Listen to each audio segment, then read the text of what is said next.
A gente já, como já disse, a gente já praticava esporte, sempre fui praticando esporte, né?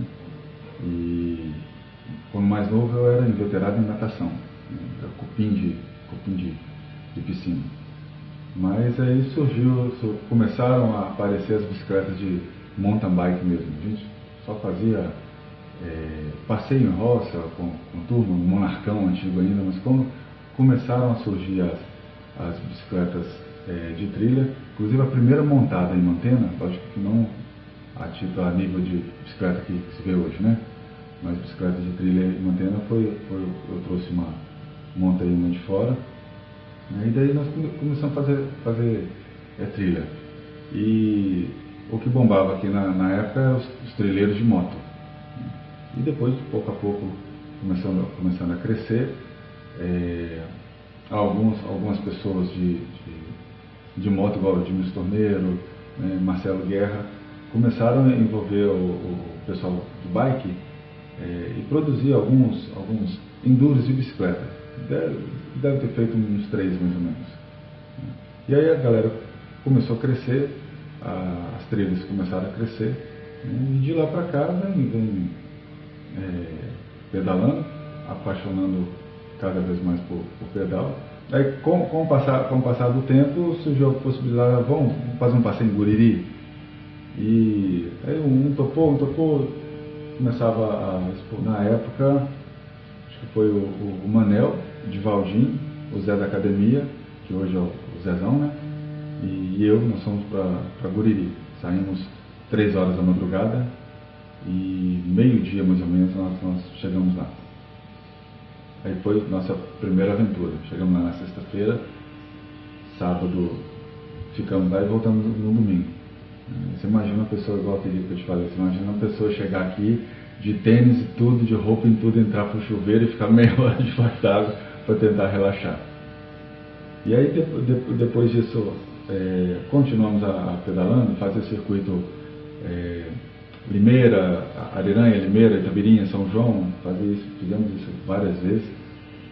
Pedalávamos, geralmente final de semana a gente pedalava muitas horas. Mas esse pedal de Guriri ficou um tempão. E foi tão desgastante que eu falei, nunca mais a gente faz uma coisa dessa, porque desgasta muito. Aí surgiu uma brincadeira de falar, rapaz, seria legal, seria interessante se a gente conhecesse um lugar fora para a gente pedalar, aquela coisa. E na época, isso foi uns 3, 4 anos atrás, né? Ficou no ar. Né? Se eu desse para a gente correr atrás de um patrocínio, né? Isso de um patrocínio é 2 patrocínios, né? Mas que arcasse, porque quando você anda sozinho uma coisa, quando você vai em turma, cada um que aumenta num pedal é mais um risco de um pepino, mais um risco de um problema, mais um risco de uma quebra de bicicleta, mais um risco de alguém dar uma fadiga, uma cãibra ou algo parecido. Aí surgiu então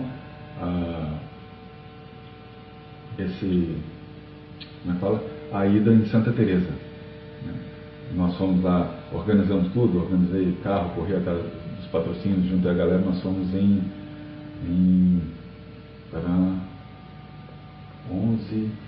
11 pessoas. Foram um carro de apoio, o Leozinho da CEMIG foi de moto, mas o filho dele voltar como equipe de apoio também. Nós somos em, acho que 4 de Mantena, 5 de Barra de São Francisco. E voltamos pedalando. O show era vindo de Santa Teresa para cá e curtindo a descida da Serra de Santa Teresa, que é espetacular. Né? Foram 207 quilômetros que nós fizemos em 14 horas, se eu não me engano. E até Colatina foi maravilha, porque era tudo fresco. Descemos a serra, saindo já 5 e pouco da manhã, tomamos café, ficamos no mirante e viemos embora.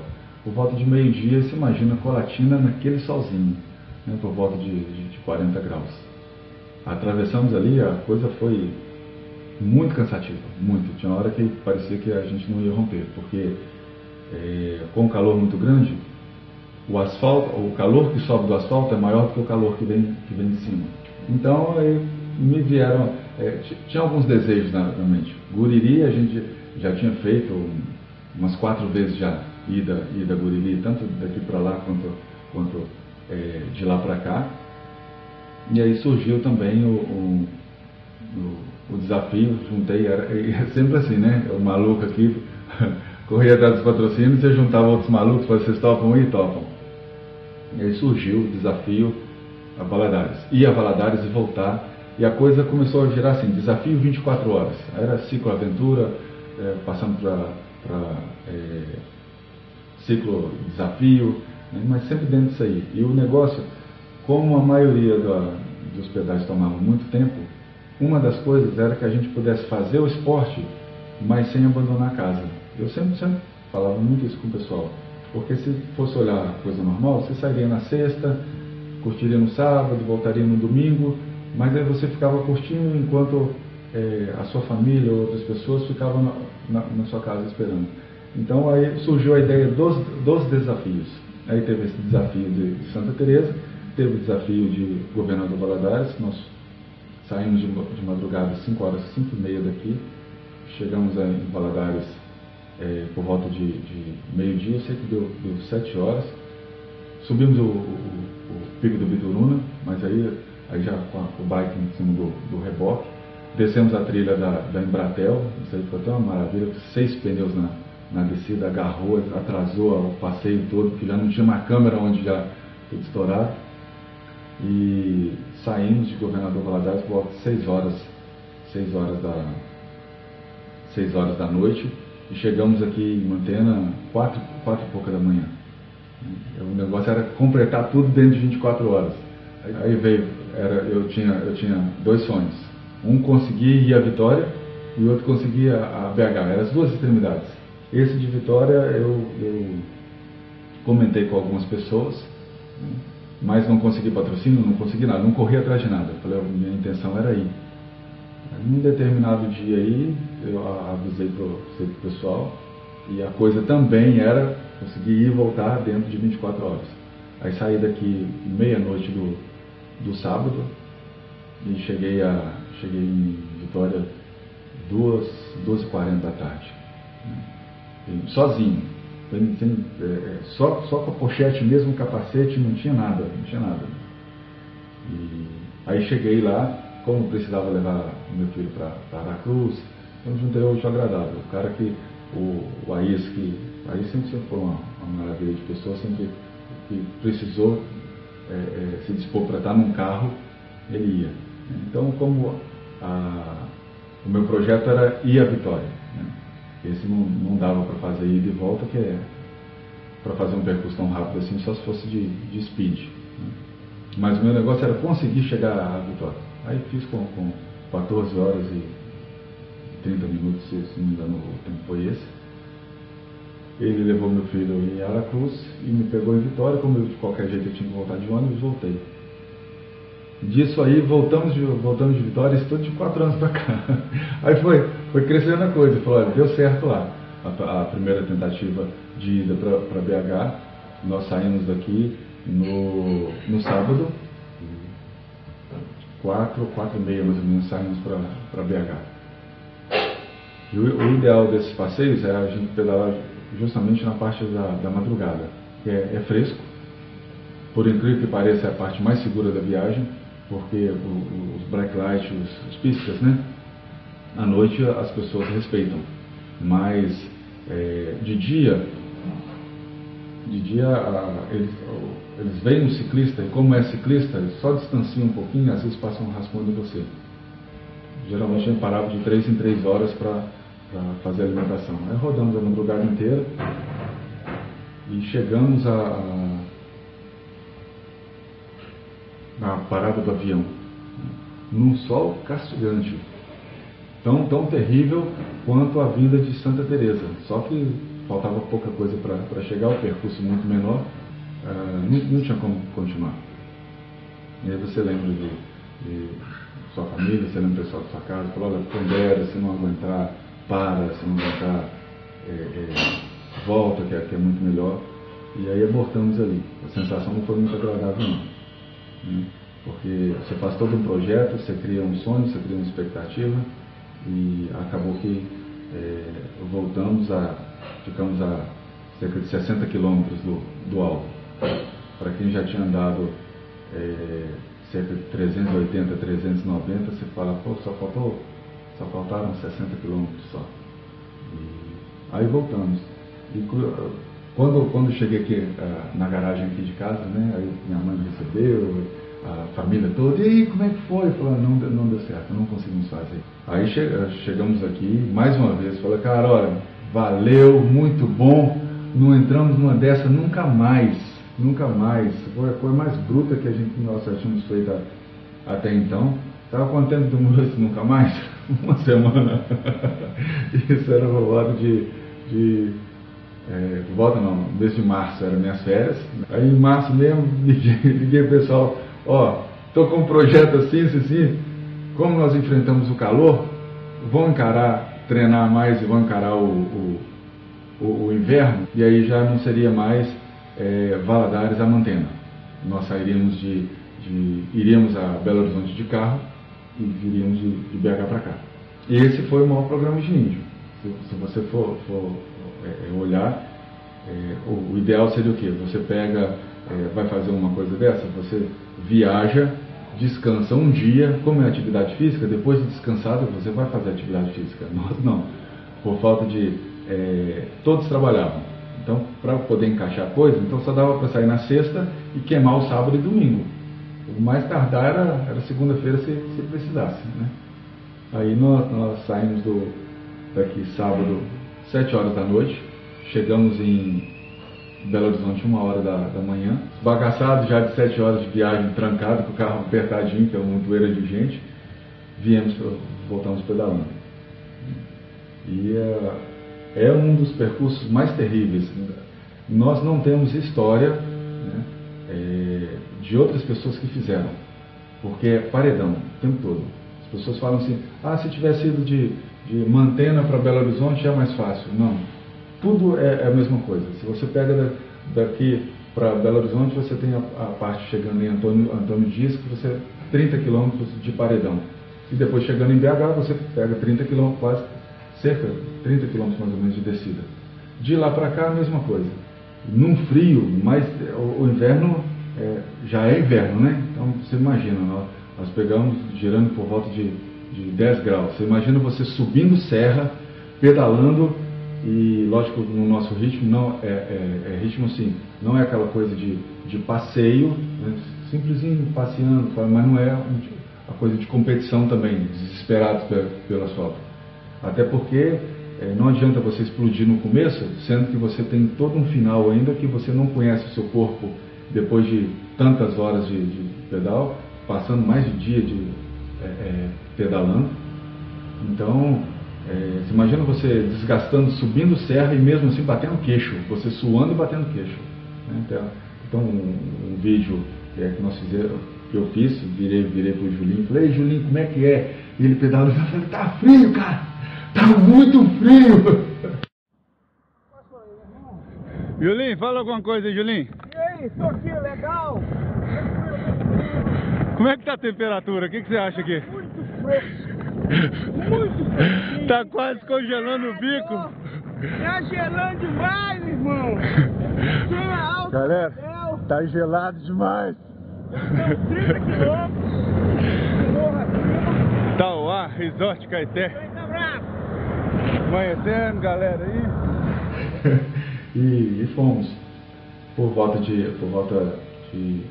almoçamos em João Molevade. João Molevade ficamos ali a parte da tarde inteira. O sol nós já tínhamos aprendido já que com o sol você não luta contra ele. O sol você deixa ele passar. 5 horas da tarde retomamos o pedal e perna para a gente quer, vazando de madrugada. Chegamos em Ipatinga de madrugada, eram umas 3, 4 horas da manhã. E aí aproveitamos para descansar um pouquinho e repor energia. E fomos repor energia assim, 2 horas de dormida. E aí o nosso hotel era 5 estrelas, que foi a garagem do posto Paizão em Ipatinga. Conseguiu, só que o cara tinha chovido, o chão molhado. Falou, rapaz, tem um lugar pra gente ficar aí. Ele falou, olha, se você não importar, tem a vaga do caminhão lá. Aí o carro de apoio chegou, colocamos o colchão tudo, dormimos 2 horas. Acordamos, tomamos café e perna pra gente quer e viemos. A proposta dessa vez de Belo Horizonte a Mantena era conseguir fazer em 48 horas. Né? Aí acabou que excedeu o tempo, nós fizemos em 57 horas e não 48. Chegamos aqui na segunda-feira na parte da manhã. E aí fomos até a fronteira, na fronteira falaram, para não deixar margem para ninguém, vão encerrar isso aí, vão até Barra de São Francisco. Aí fomos completando até Barra de São Francisco. Quando chegou em Barra de São Francisco, você fala assim, consegui. É como se o corpo falasse assim, agora você pode desligar. É que vem aquele cansaço assim de você quase que dormir. Né? E só para completar mesmo, aí não colocamos a bicicleta em cima do carro, não, viemos andando de lá para cá. De lá para cá eu quase dormi pedalando. E depois teve mais pedal para Guriri, o circuito Mantena, Pavão, Nova Venécia, Guararema, tanto por esse sentido quanto Guararema, Pavão, né? Já fizemos isso, hoje que eu me lembro isso umas 7 vezes, né? E uma turma muito animada, e a cada dia o pedal tem crescido. Né? E aí quando foi, depois cheguei, e aí foi uma imprudência da minha parte, né? Porque cheguei e não dei um prazo de descanso e quis fazer um outro desafio, que era coisa menor, mas fazer dentro do espaço de tempo curto, que era sair de Mantena de madrugada, fazer Mantena, Ariranha, Limeira, Nova Belém, Tabirinha e retornar. Na metade do caminho eu senti meu joelho. E aí, de ter sentido meu joelho, eu continuei me sacrificando. Consegui chegar aqui, beleza, sem problema. O problema foi depois. Aí eu passei quase que o 2014 até outubro mais ou menos de 2014, parado, recuperando meu joelho. Ou digo nem recuperando, mas pelo menos não forçar. Nesse 2014 eu tive a minha irmã faleceu, né, depois de uma luta de 4 anos contra o câncer. Quando foi em novembro, por precaução, nós começamos a fazer exames também nos filhos, né? Aí meu filho eu praticamente fiz por desencargo de consciência. Falei para minha mãe mesmo, tranquilo, nosso filho não vai ser cometido de nada não. E em novembro, quando fez a biópsia dele, ele com 14 anos de idade iria ter que ser submetido à mesma cirurgia que eu fiz aos 28 anos de idade. Então aquilo já dá uma baqueada, mas em tudo descansando no Senhor. Em janeiro desse ano agora fez a cirurgia foi um sucesso, meu filho está com saúde. O mais velho não é muito a praia dele de aventura não, embora pratique esporadicamente, mas e aí eu achava que a caixinha de surpresa tinha sido a vida que a minha irmã levou nos últimos 4 anos, que foi muito difícil, embora foi uma guerreira, batalhadora. E de novembro para cá de novembro do ano passado para cá, eu vim sentindo muito cansaço, muito cansaço sobre cansaço. Eu só vinha na mente e falei, o esporte está me fazendo falta mesmo, a pedalada está me fazendo falta mesmo, porque eu estou ficando cansado, eu levanto e tenho que segurar na parede porque eu estou ficando fraco demais da conta. Aí guardei aqui, como tinha o novembro azul, né? E para quem sabe, entender um pingo de letra, o exame de próstata, então aproveitei para fazer um check-up, e isso em fevereiro. Eu tive uma anemia grave, né? E o doutor disse que se não tivesse visto praticando atividade física, ele me receitaria sangue para eu tomar sangue. Tamanha foi a gravidade. Eu perguntava, você não está sentindo nada? Não tem acometido de alguma coisa, passou por uma dieta rigorosa, um período de jejum da igreja muito grande, alguma coisa assim? Não, eu passei umas 2 semanas ali, por aqui, olha, seu quadro anêmico está muito grave. Estava tão grave que quando eu peguei o resultado do exame, o doutor do laboratório virou para mim e falou assim: só essa parte aqui, esse item aqui, você importa-se de repetir agora? Eu falei: por quê? Ele falou: rapaz, deu um resultado tão atípico que eu estou até com receio de eu ter errado. Você importa de repetir? Com 10 minutinhos você faz aqui, com 10 minutinhos eu te dou. E repetiu no mesmo estado, né? Mas até então eu não sabendo o que eu tinha. Isso final de início de fevereiro. Então tratei a anemia durante um mês, mas ela não chegou ao padrão de recuperar. O que eu já tinha retirado antes, em outra parte do corpo, voltou a desenvolver, e já tinha desenvolvido e chegado ao ponto de câncer, né? E para uma semana depois, já início de abril, eu já tinha o resultado da biópsia. E a biópsia, até o nome da coisa não presta, né? Adenocarcinoma ulcerado invasor. Ulcerado porque já tinha virado machucado dentro de mim. E invasor porque eu digo que eu não convidei, não conhecia, não sabia, não tinha grau de parentesco nenhum com ele. E até o nome da coisa. É um câncer agressivo, invasor. E aí fui para Valadares para ver a possibilidade do que fazer. E aí surgiu não tinha o que fazer a não ser operar. Quando foi dia 25 de abril, eu passei pela cirurgia. Minha mãe, como sempre, que abraça a causa, minha mãe é mãezona demais da conta, minha mãe é alguém assim, fantástica para a família inteira, né?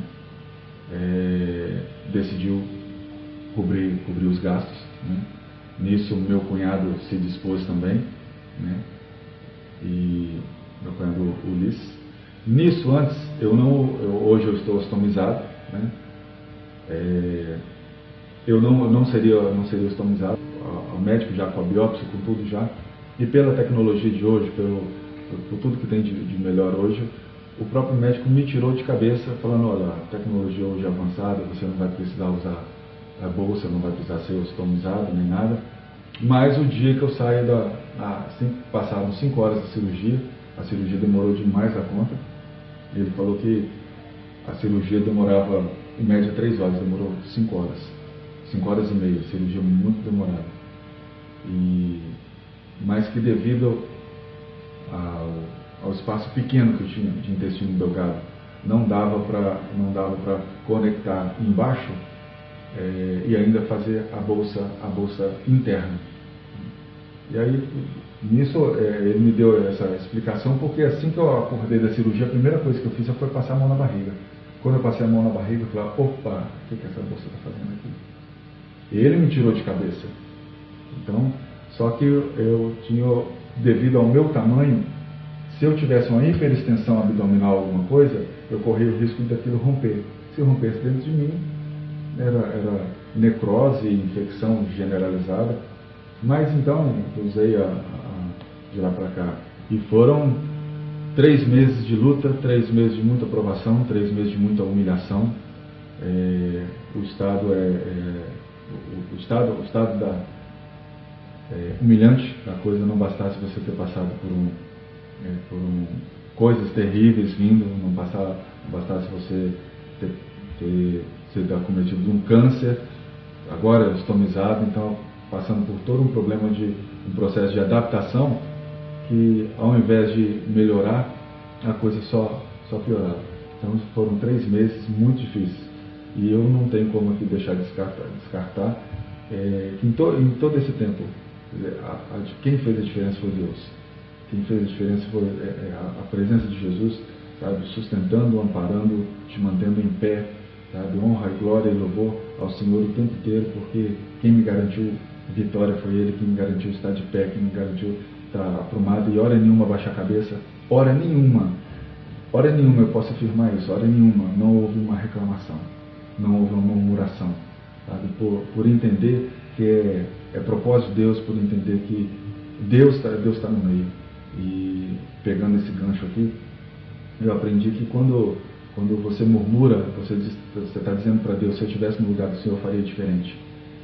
E a segunda pergunta é quando somos acometidos de determinada coisa e nós perguntamos: Deus, por que eu? Eu estou dizendo: Senhor, eu sou melhor do que o Gerson, por que não ele? Então nunca houve, eu tive esse aprendizado dentro da palavra de Deus.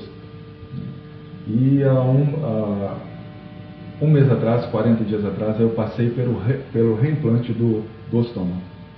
E graças a Deus ocorreu tudo bem. E aí vem outra coisa que eu não tenho como deixar de falar, chama-se a soberania de Deus. Na primeira cirurgia, um mês antes da cirurgia, cobrimos de oração. No dia de oração, no dia da cirurgia, essa casa aqui estava repleta de mulheres, orando às 7 da manhã, e oraram até 7 da noite, até estar tudo bem no hospital. E aí você pergunta: se tudo foi colocado na mão do Senhor, tudo foi encaminhado, tudo foi depositado nas mãos do Senhor, por que a primeira cirurgia não deu certo? Sabe? Então as coisas têm um propósito, Deus tem um propósito de nos moldar, nos tratar. E hoje, quando você passa por uma adversidade, vence essa adversidade, Deus te concede a autoridade para abençoar outras pessoas. E a palavra de Deus fala que com a consolação que você foi consolado, você vai consolar outras pessoas. E uma das coisas que eu tenho aprendido nisso é que Deus, na infinita misericórdia dele, tem me levantado para estimular outras pessoas a lutarem, estimular outras pessoas a vencerem, porque a vida vale a pena. Seja qual for a dificuldade, a vida vale a pena viver, vale a pena lutar, sabe? Pode ser problema muito pior do que o meu, independente do problema. Nós não temos motivo para baixar a cabeça, para desistir, para desanimar. Certo dia eu estava aqui a orar por uma pessoa que está num estado de câncer avançado. E quando eu comecei a orar, fui lá para cima do quarto, isso tem uns 2 meses, fui orar por ela.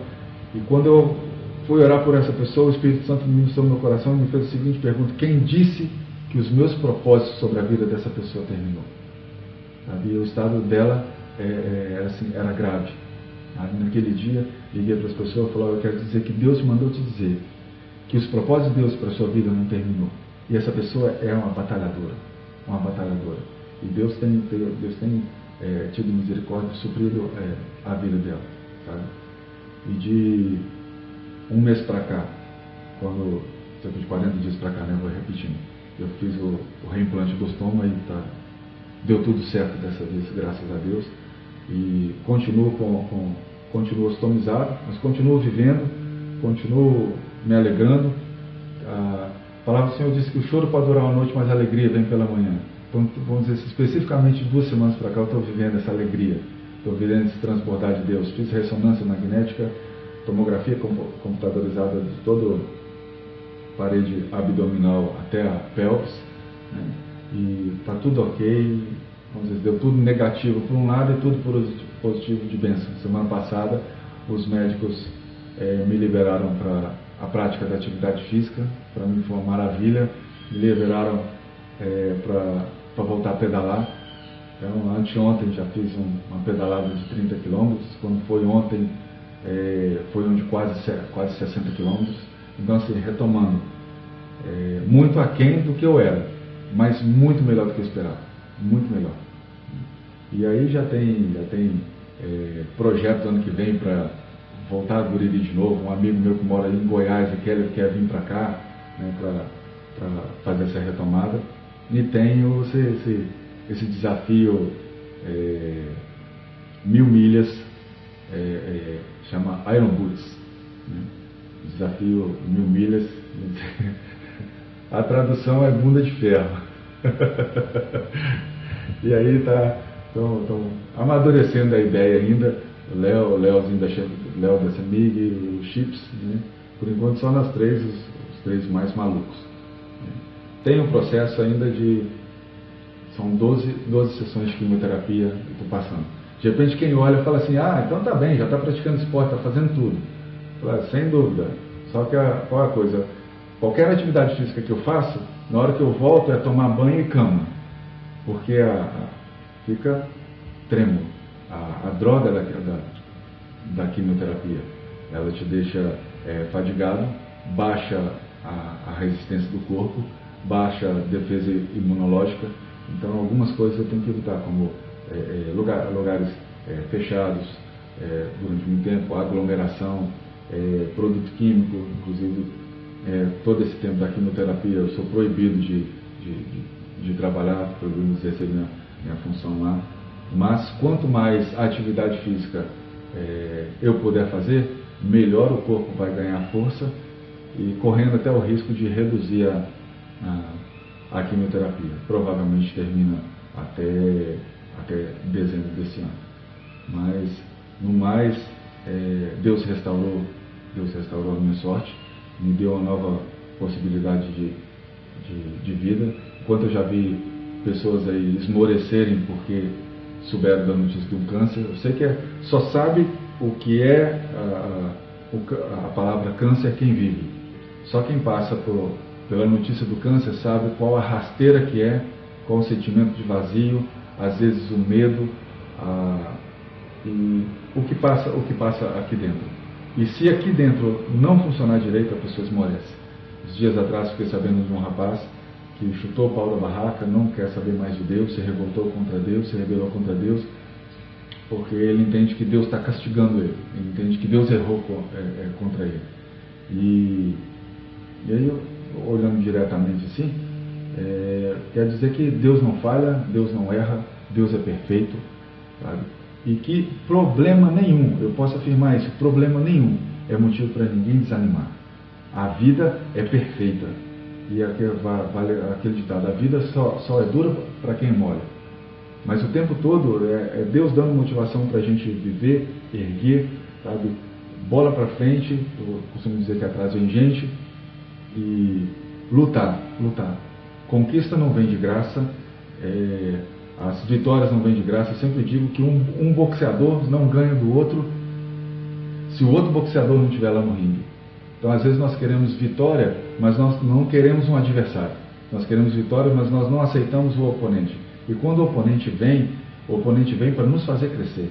Ainda que doa, ainda que é difícil, deserto não é agradável, tribulação não é agradável, circunstância adversa não é agradável, mas eu tiro para mim, já ouvi essa pregação, essa palavra do meu pastor algumas vezes, e é muito interessante.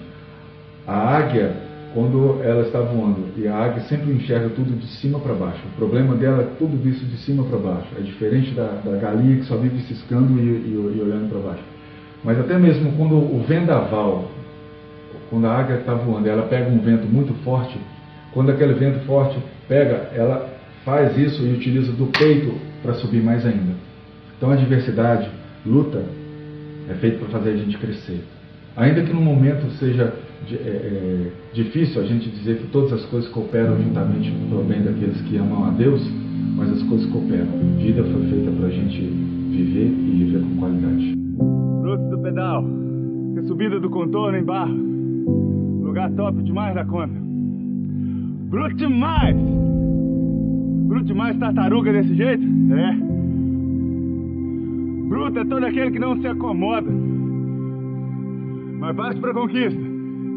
Bruto demais é todo aquele que tem coragem de largar o sofá para fazer alguma coisa, para sair da mesmice, para não deixar que as circunstâncias o alcance nem molde e modele sua vida. No pedal, bruto demais é aquele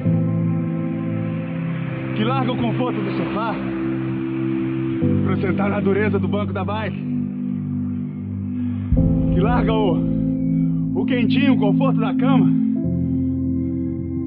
para acordar cedinho pro pedal. Bruto demais! Bruto demais é todo que parte para conquista, sendo ela fácil ou não, difícil ou não. Bruto demais quem parte para montanha, mesmo sabendo que ela é alta, mesmo sabendo que vai arder, às vezes vai doer, e vai ficar igual eu tô aqui agora, ofegante, mas por trás de toda a montanha tem um tempo de bonança. Depois de toda a montanha, de uma subida difícil, seja ela em que esporte for,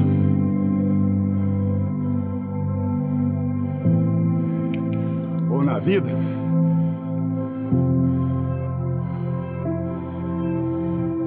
sempre tem um tempo de calmaria. Parado, nós não vamos conquistar nada. Estático, sentado em casa, esperando o milagre acontecer, vai dar não, filho. Tem que ser bruto demais. E aí a montanha começa a acabar, e a coisa começa a ficar mais fácil, igual tá aqui agora. Quando você parte pra cima, você vence uma montanha. Uau! Yes! Glória a Deus! Bruto demais! Tá que vem depois de uma dificuldade. E tem também tempo de refresco e refrigério. Bruto demais!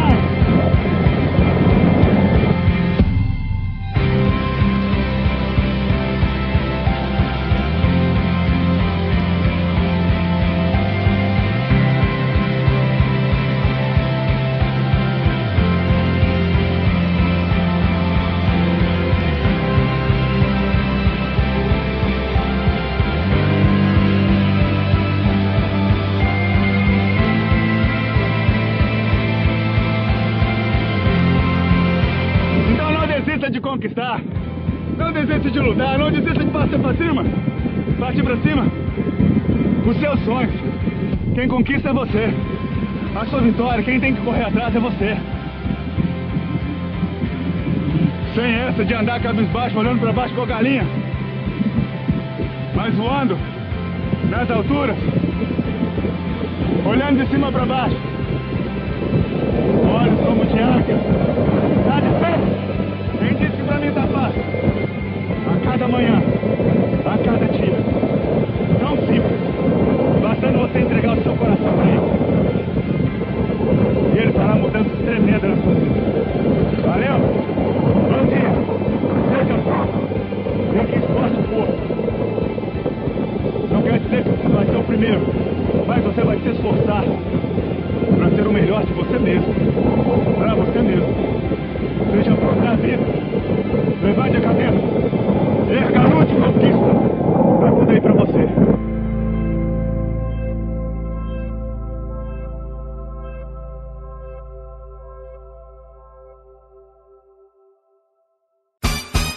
Fiquem atentos, pois o site canal27.com.br tem sempre conteúdo novo e próprio, diferente do que se encontra pela internet.